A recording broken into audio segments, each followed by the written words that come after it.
Voltamos com o programa Ponto de Vista. Estou aqui com o geneticista Reinaldo Luna. Estamos falando sobre a questão da genética e também, no bloco passado, sobre a síndrome de Down. Quando se discute a questão desse cromossomo a mais, o 47º, existe alguma possibilidade de inativá-lo? Então, atualmente não existe essa possibilidade. O que existe atualmente existe uma pesquisa em que já se conseguiu fazer isso em ratos, né? O que seria o análogo à síndrome de Down no rato, uma pesquisadora já conseguiu inativar esse cromossomo no rato, né? Então, isso é uma perspectiva para que, quem sabe, daqui mais alguns anos, se iniciem, se tudo continuar dando certo na pesquisa, se inicie essa fase agora nas pessoas com síndrome de Down. Isso daí se daria em que etapa, mais ou menos? Então, ela conseguiu fazer isso num rato já vivo, né? Como eu disse, se de repente conseguir tudo caminhar corretamente, quem sabe é uma perspectiva de conseguir fazer ainda intraútero, mas isso é coisas para mais alguns anos na frente. Qual a importância, doutor, de tipo, a gente tem 23 pares, do 1 está combinado com 1, do 2 está combinado com 2, do 3 com 3, assim como o 21 com 21 e ter tudo... O que é que uma mudança de ordem pode provocar no ser humano? Então, quando a gente faz, por exemplo, o exame de cariótipo, que a gente recebe o exame, os cromossomos vêm lá pareados, né? O 1 com 1, o 2 com 2 e assim por diante. Na nossa célula não está assim. Na nossa célula eles não estão necessariamente um do lado do outro, né? Nas nossas células eles estão espalhados dentro do material genético, dentro do núcleo. E aí, os cromossomos é como o nosso DNA se organiza. E aí o DNA tem todas as informações, todas as nossas informações, de características físicas a questões de saúde também. Então, a gente tem as informações se a gente vai ser alto, baixo, se o cabelo vai ser castanho, enfim, tudo isso está no nosso DNA. E algumas condições de saúde também vão estar no nosso DNA. Se o cromossomo, um desses cromossomos, ele não está nem na sua quantidade, ou seja, não tem 2, nem na sua estrutura, ou seja, um desses cromossomos tem alguma área em excesso ou tem alguma área duplicada, isso vai acabar gerando um desequilíbrio, um desarranjo genético, né? E vai, ou esse indivíduo, já no início da sua formação, aquela gestação não vai evoluir, porque o próprio organismo vai perceber que existem algumas alterações genéticas que vão impedir que essa gestação vá adiante, ou caso essa pessoa chegue a nascer, ela vai apresentar alguma alteração física e ou intelectual, né? Que as alterações cromossômicas, na grande maioria das vezes, elas levam a alterações físicas e ou intelectuais, atraso de desenvolvimento ou déficit intelectual. Uma pessoa que tenha na família um histórico grande de câncer de mama, por exemplo, é uma luta hoje da genética buscar o gene que isso causa para poder, exemplo, tentar inativá-lo? Então, atualmente, em relação ao câncer de mama, também existem várias pesquisas em quais são os genes que estão relacionados ao câncer de mama. De todos os casos de câncer de mama em que existe, como você falou, história na família de câncer de mama, por exemplo, a mãe, o irmão, o câncer de mama também pode estar presente nos homens, né? Então a mãe, o irmão, uma tia, a avó, enfim.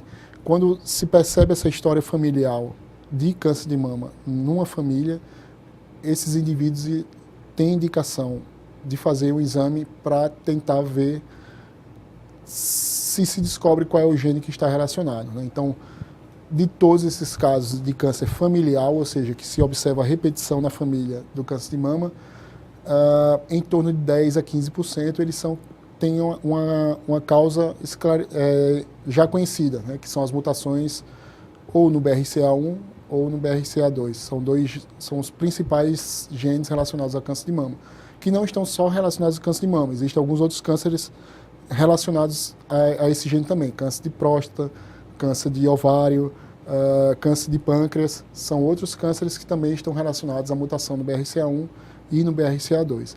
Então, se existe essa história numa família, o indivíduo que teve o câncer ou que está em risco de ter recebido a mutação, existe a indicação de fazer a análise.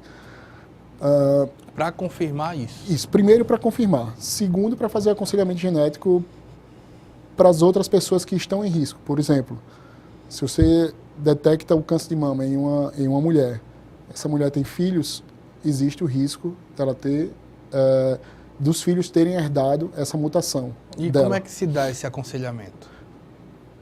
Primeiro, precisa fazer o exame, por exemplo, nessa mulher, né, que teve o câncer de mama. Detectou a mutação, vamos dizer que detectou a mutação no BRCA1. Então, se detectou a mutação no BRCA1, agora vamos analisar quais são... Existe 50%, nesse caso, existe 50% dela ter passado esse gene para seu filho ou para sua filha. Então, o ideal agora é chamar o filho ou a filha, os filhos dessa mulher, e oferecer a possibilidade deles fazerem também o exame. Não é obrigatório, né? Cada um vai decidir, após ter sido detectado, por exemplo, nesse exemplo que eu dei na mãe, cada um vai decidir agora se quer saber ou não se tem aquela mutação, né? Fazendo no filho e ou na filha, se por acaso for detectado em um deles, aí é traçar tratamento para esse indivíduo, né? É um caso semelhante à atriz Angelina Jolie? Isso, é justamente o caso da Angelina Jolie, aconteceu isso, né? A mãe da Angelina Jolie, ela tinha história de câncer de mama na família, a Angelina Jolie fez o exame, detectou a mutação e ela inicialmente resolveu tirar as mamas, né? Isso também precisa ser discutido com a equipe médica e com a paciente, né? Mas é um tratamento possível de ser feito, é um dos tratamentos, né? É a retirada das mamas, porque você elimina a chance do câncer de mama e, se eu não me engano, agora, mais recentemente, ela resolveu também tirar o ovário, né? Se eu não estiver enganado. Também é outra possibilidade, né? Claro que isso tem que ser pesado, né? Tem que ser bem discutido com a paciente e também com a equipe que está acompanhando essa paciente. Há algum tipo de preocupação dos médicos, dos geneticistas, nesse sentido de tipo uma informação que me parece ser útil e importante, como, por exemplo, o risco de um câncer de mama, você poder decidir sobre tirar as mamas, por exemplo, para evitar esse câncer, disso se transformar num grande problema? Exemplo, de você criar uma paranoia coletiva, de você criar uma corrida a consultórios de uma certa maneira por medo? Não? Então, primeiro, assim, para fazer esse exame existem indicações, né? Não é qualquer pessoa que chega e diz, eu quero fazer o exame e vai fazer. Não, existem indicações para fazer o exame, né? Então, por exemplo, ter um parente em primeiro grau com câncer de mama é uma indicação. Ter tido câncer de mama antes dos 50 anos, mais uma indicação. Homem com câncer de mama já é indicação de fazer análise. Enfim, existem algumas indicações. Então, primeiro precisa ter indicação, né? Até porque, como eu disse, 10 a 15% dos casos de câncer de mama familiar vai se descobrir qual é a causa, né? A grande maioria não vai se chegar a nenhuma conclusão da causa, né? O BRCA1 e o BRCA2 são os principais envolvidos, mas existem alguns outros genes que estão envolvidos em menor porcentagem. Então, primeiro tem que ter indicação.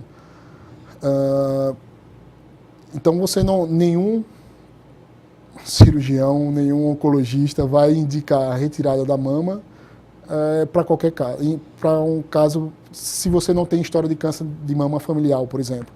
Então, tudo isso, primeiro, tem que ser avaliado pela equipe médica, avaliado pelo cirurgião, pelo oncologista, fazer o exame naqueles casos em que tiver indicação, exame para detecção de mutação, e naqueles casos em que se encontrou uma mutação, até porque, outra coisa, detectar a mutação não é igual a ter câncer, né? Detectar a mutação é igual, nesse caso, é igual a ter um risco muito elevado de ter o câncer. Mas a pessoa pode viver a vida toda e não desenvolver o câncer, mas é um risco muito elevado. Então, Com base nessas informações, a paciente precisa discutir, ela precisa pensar e discutir junto com a equipe médica o que é melhor agora para ela, né? Nesse momento da vida que ela não desenvolveu o câncer ainda, o que é que pode ser feito? E aí a retirada das mamas é uma dessas possibilidades, porque pelo menos o câncer de mama você elimina essa possibilidade fazendo a retirada das mamas. Existe outro tipo de câncer que também é possível ter a mesma situação? Sim, existe o câncer de mama talvez seja o mais conhecido, mas existe câncer de cólon, existem síndromes genéticas que estão relacionadas ao aparecimento de câncer, enfim, existem outras doenças em que também você pode fazer o mesmo, não o mesmo exame, né, porque o gene vai ser diferente, mas fazer uma análise molecular do gene que causa aquele câncer para saber se o indivíduo tem ou não tem a mutação. A gente falou de pares de cromossomos e falamos também da questão do BRCA, não é isso? BRCA1, BRCA2. Isso. O que seria essa combinação de letras e números? Então, os cromossomos, de repente fica mais fácil entender assim, os cromossomos é como se fossem o nosso cariótipo, né, que o cariótipo é o conjunto dos nossos cromossomos, é como se fosse uma biblioteca, né? Os cromossomos é como se fossem os livros, vamos dizer assim. Então, o cromossomo 1 é um livro que trata sobre determinados assuntos. Dentro do livro existem as páginas, existem as letras, né? Então, dentro dos cromossomos estão os genes. Então, a gente tem, dentro de cada um dos cromossomos, a gente tem vários genes. Então, o BRCA1, BRCA2 são os genes que estão dentro do cromossomo, né? Que é os nossos genes é que vão formar o nosso DNA, e o DNA condensado é que forma os cromossomos, é como se organizam nos cromossomos. Nesse sentido, também tem outros estudos que estão sendo feitos. A gente vai para um breve intervalo. Nós voltamos já com o programa Ponto de Vista.